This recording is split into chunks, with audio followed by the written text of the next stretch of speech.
नमस्कार दोस्तों, बहुत बहुत स्वागत है सरस्वती ज्योतिष एवं वास्तु के इस चैनल पर।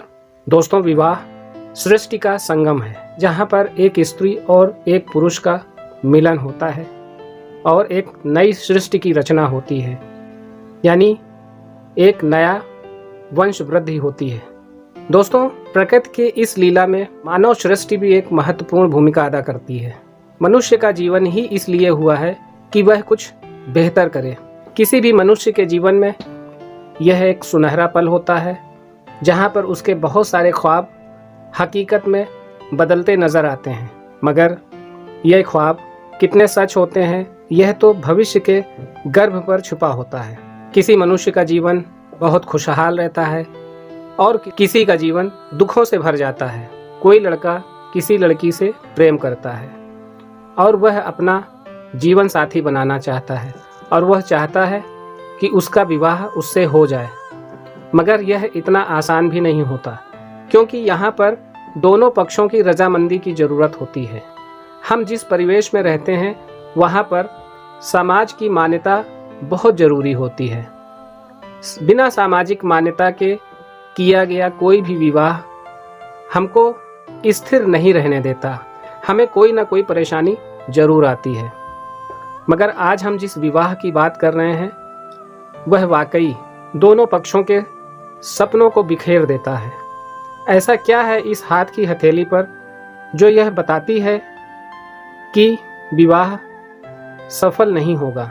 दोस्तों, हमारी हथेली में शुक्र क्षेत्र से निकलने वाली कोई प्रभाव रेखा, यदि यह रेखा विवाह रेखा को काटे या विवाह रेखा बुध क्षेत्र पर कुछ दूर सीधी आए, फिर घूमकर लंबी शुक्र क्षेत्र पर चली जाए, तो यह संकेत मिलता है कि जातक जिससे प्रेम करता था और विवाह करना चाहता था, उससे उसके संबंधियों ने विवाह नहीं होने दिया। इस कारण उसकी अभिलाषा में बाधा पड़ती है। अगर यही रेखाएं और गहरी हों तो यह पूर्ण रूप से समझना चाहिए कि संबंधियों के हस्तक्षेप के कारण विवाह सुख में बाधा पड़ी। संबंधियों मतलब घर के सदस्य, दोनों पक्षों के घर के सदस्यों की वजह से इस वैवाहिक सुख में बाधा पड़ी।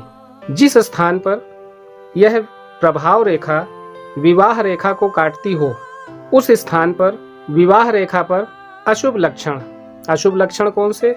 जैसे द्वीप हो, विवाह रेखा का द्विशाखा युक्त होना। अगर ऐसी स्थितियां बनती हैं तो कुछ विशेष अनिष्ट होने की संभावना बढ़ जाती है। हम आपने अक्सर देखा है कि जोड़े प्यार तो बहुत करते हैं और वह शादी भी करना चाहते हैं, लेकिन पारिवारिक बंदिशों की वजह से उन्होंने कोई गलत कदम उठा लिया और अपनी जीवन लीला समाप्त कर ली। यह एक ऐसी स्थितियां हैं दोस्तों, अगर किसी की हथेली पर इस तरह की स्थितियां बन रही हैं तो उसको सतर्कता के साथ आगे बढ़ना चाहिए और प्रेम में अपने जीवन को बलिदान होने से बचाना चाहिए। इतना भावुक नहीं होना चाहिए कि मनुष्य का इतना कीमती जीवन वह यूं ही बलिदान कर दे। यहाँ पर समझ की ज़रूरत है और आपको परिस्थितिवश भी यही स्थितियाँ देखने को मिलेंगी। कैसी लगी जानकारी? वीडियो को लाइक और शेयर जरूर करिएगा। चैनल को सब्सक्राइब करना मत भूलिएगा। बने रहिए हमारे साथ। बहुत बहुत धन्यवाद।